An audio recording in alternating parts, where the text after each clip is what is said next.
Allah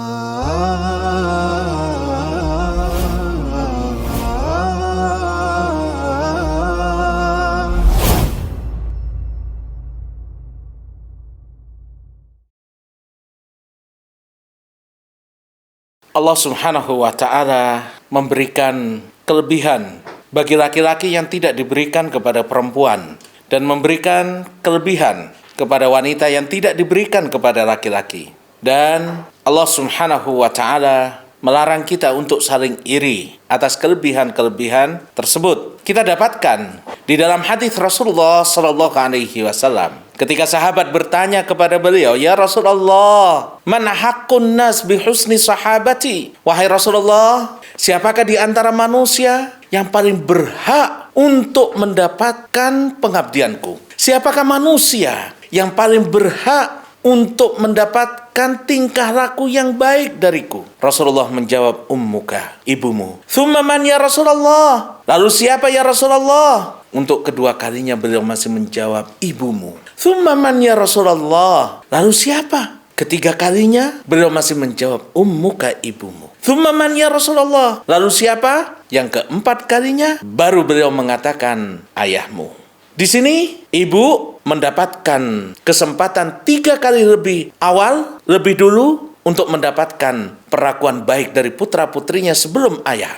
Kenapa? Karena seorang wanita memiliki 3 pengorbanan yang tidak dimiliki dan dilakukan oleh seorang laki-laki. Bapak Ibu sekalian, para ulama mengatakan, kenapa seorang ibu lebih dulu 3 kali mendapatkan pengabdian dari anaknya dibanding seorang ayah? Karena ada 3 pengorbanan yang dilakukan seorang ibu yang tidak dilakukan oleh seorang ayah. Yang pertama, ibu mengandung anaknya selama 9 bulan dan itu tidak pernah dialami oleh seorang ayah. Yang kedua, ibu melahirkan putranya dan itu juga tidak dialami oleh seorang laki-laki. Yang ketiga, seorang ibu menyusui dan membesarkannya. Nah, Bapak Ibu sekalian, ketika melahirkan seorang wanita, dia akan keluar darah yang dinamakan dengan darah nifas. Jadi, darah yang keluar dari seorang wanita itu ada 3 macam. Yang pertama yang kita kenal dengan darah haid, dan ini pernah terjadi kepada istri Rasulullah sallallahu alaihi wasallam, Aisyah radhiyallahu anha, ketika mendampingi Rasulullah untuk melaksanakan haji wada. Ketika sampai di Saraf, sebuah tempat sebelum Mekah, Aisyah menangis. Rasulullah tanya, kenapa engkau menangis? Aisyah diam saja. Ditanya lagi oleh Rasulullah, kenapa engkau menangis? Aisyah tidak menjawab. Rasulullah berusaha untuk menebak. Ata'tiyaki haidatuki? Dalam riwayat lain, anafasti? Apakah telah datang kepadamu waktu haidmu? Aisyah mengganggu. Rasulullah sallallahu alaihi wasallam mengatakan, if'ali ma yaf'aluhul hajj illa alla tatufi. Lakukan semua perbuatan-perbuatan yang dilakukan oleh para jemaah haji kecuali tawaf di sekitar Ka'bah. Ini menunjukkan bahwa seorang wanita punya kebiasaan